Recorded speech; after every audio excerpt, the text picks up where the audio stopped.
Korean fried রাইসকে কি বলে জানেন? বকিউমবাপ। আর আজকে আমার রান্নাঘর থেকে আপনাদের জন্য বকিউমবাপ কোরিয়ান ফ্রাইড রাইসের রেসিপি নিয়ে চলে আসলাম। আমি এখানে স্কিন সহ মুরগি নিয়ে নিয়েছি। মুরগির হাড়ওয়ালা পাটও নিয়েছি, হাড় ছাড়া মাংসও নিয়েছি। এর সাথে আমি নিয়ে নেব কিছু বড় এবং মাঝারি সাইজের চিংড়ি মাছ, পেঁয়াজ কুচি পরিমাণ মতো দিয়ে নিচ্ছি, আর দিয়ে নিব হচ্ছে মরিচের গুঁড়া। কোরিয়ানরা কিন্তু মরিচ খেতে অনেক বেশি পছন্দ করে। সামান্য ধনিয়া গুঁড়া এবং জিরে গুঁড়াও দিয়ে নিচ্ছি বাঙালির টেস্ট বাটের সাথে সামঞ্জস্য রাখার জন্য। আর দিয়ে দিলাম লবণ, আদা বাটা, রসুন বাটা, একটু ওয়েস্টার সস, সয়া সস। আমি এখানে এডিশনাল পেরি পেরি সসটাও ব্যবহার করছি। আর এখানে কোরিয়ান যে চিলি পেস্ট আছে সেটাও ব্যবহার করছি। এবার পুরোটা সুন্দর করে মেখে মেরিনেশনের জন্য রেখে দেব 1 থেকে 2 ঘন্টা। যেহেতু এটা একদম ডিফারেন্ট একটা ফ্রাইড রাইস, তাই এখানে ভেজিটেবলগুলো মাঝারি সাইজের করে কেটে নেওয়া আছে। আপনার স্বাদ মতো করে আপনি ভেজিটেবলস ব্যবহার করতে পারেন।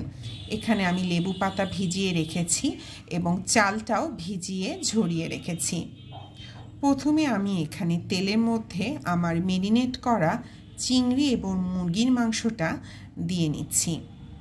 প্রথমে এটা মোটামুটি 15-20 মিনিটের জন্য একটু রান্না হবে।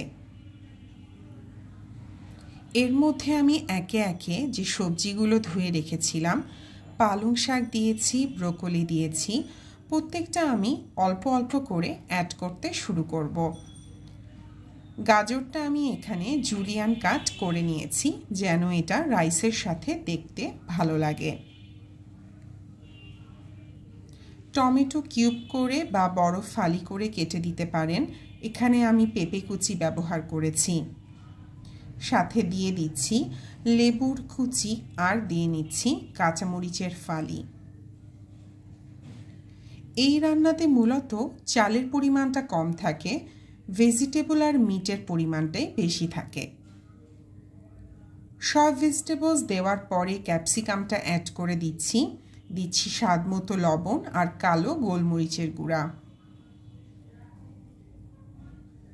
আমার যখন রান্নাটা মোটামুটি হয়ে এসেছে তখন আমি এর ভেতরে ভিজিয়ে রাখা ঝরানো চাল এবং এখানে দিয়ে দিচ্ছি লেবু পাতা। এটাই এই রান্নার সবচেয়ে বড় স্পেশালিটি। আমি এখানে আধা কোটো পোলায়ের চাল দিয়েছি। আবারও বলছি, এখানে চালের পরিমাণ কম দিতে হবে। পরিমাণ মতো পানি এবং একটু সামান্য ঘি দিয়ে এখন এটা হালকা করে দমে ঢেকে দেব রান্না হবার জন্য। আমরা নর্মালি পোলাও বিরিয়ানি যেভাবে রান্না করি সেভাবেই রান্না হয়ে গেল আমার বকিউমবাপ।